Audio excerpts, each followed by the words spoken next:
In this video, I'll show you how to find profitable niches and basically the requirements that those niches have to be able to start. And I'll also show you how to find them without you having to pay for expensive tools or anything like that. Although if you want to pay for a tool, you can use tools like this one, for example, where you can find niches, or like this one where you can also find some niches, although I recommend this one. That's a paid tool that you can use. Although now I'll show you the most known method that, well, where you can find niches fast. And basically it consists of building an algorithm in an account where you've never gone in.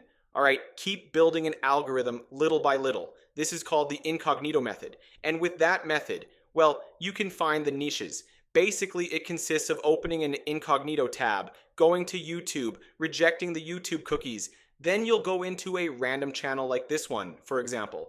Obviously, first, you have to log in on an account where you've never logged in. All right, a totally random account. In fact, you can create it right now. All right, here you go to a random channel and you subscribe to a random channel. Then you'll also go to the last video. You'll remove all the ads, really important, and you'll like the video. And then you'll go to the algorithm and more channels are going to start to appear for you. Then, well, you have to do the same thing with more channels. For example, if you like the news niches, you can search keywords like these. All right, here news niches are going to appear for you. So you do the same process. You go into a video, you like it, you subscribe to the channel, and you do the same for more, basically. For example, here, for this niche, for example, you subscribe to the channel, you like it. And here, you keep building your algorithm little by little. Here, as you see, well, dozens of faceless niches are going to start to appear for us like that. And well, if you want, you can keep doing this to keep finding niches. That's basically how I'm doing it. And well, then for the requirements of the niche, the requirements, basically the first thing I recommend is that it be a channel that's active. That channel has to upload a video daily. For example, this channel that you see here uploads a video daily and is active, so it's meeting the first requirement, so that's valid.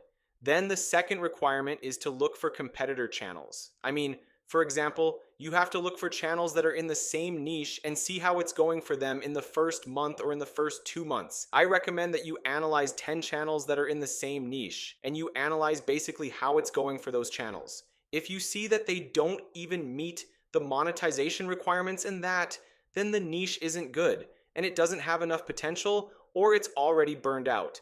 Then the third requirement, obviously, is that it have a good RPM, equivalent to the views. All right, if we make a relation between views and RPM, well, that it be a high RPM that lets you make money. For example, this channel, well, will have about $6 of RPM, about that the videos are 25 minutes. All right, but for example, if you see a finance channel where the videos last 30 minutes, like the one I showed you here in the profitable niches section, the Charlie Munger niche, it is true that it's a bit risky, but for example, that niche can have about $10 to $15 of RPM. So if you see a niche like that, finance one, that has more than 10,000 views per video or more than 5,000 views per video, even though it seems like very little, honestly, for every 1,000 views, you already make $10 or $15. So just by having 2,000 views a day, you can already make almost $1,000 a month. I mean, those finance niches are pretty good. So you have to identify first whether the RPM relates well with the views. All right, for example, if you find a video games niche that has 3,000 views, obviously the RPM doesn't relate well with the views. But a finance niche that has 3,000 views and $15 of RPM does relate well. All right, I prefer a finance niche that has 3,000 views per video and $15 of RPM than a niche like this one that has 10,000 views or 4,000 views and has an RPM of $6.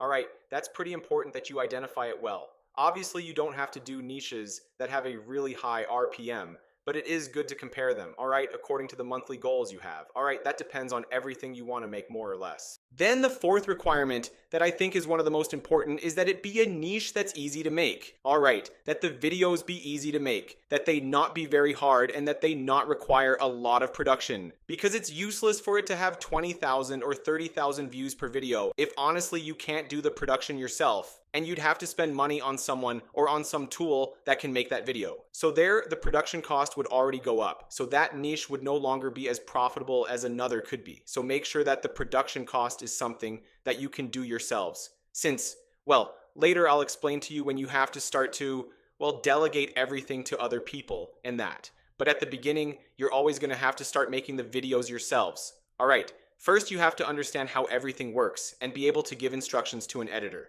Because first, you have to know how everything works, and the style you want, and how you want it to edit the videos exactly, and the thumbnails and everything, to then be able to show your editor or the person who's going to work. It doesn't necessarily have to be an editor, all right? It can be a normal person. The important thing is that you have their time. Then the fifth requirement is to analyze, well, the risk. All right, analyze the risk that the channel has. For example, risky channels, well, can be channels where you're cloning the voice of a famous person, cloning the avatar of a famous person. Those are really risky niches that have, well, more than 80% or more than 90% risk. Then there are clickbait niches like this one that can have about 30 or 20% risk. The risk here is low. Honestly, it's pretty low. There can be, well, for example, history channels or something like that where the risk is 5%, really low. So you also have to measure the risk. All right, keep balancing more or less all the requirements that I've told you about from 1 to 5.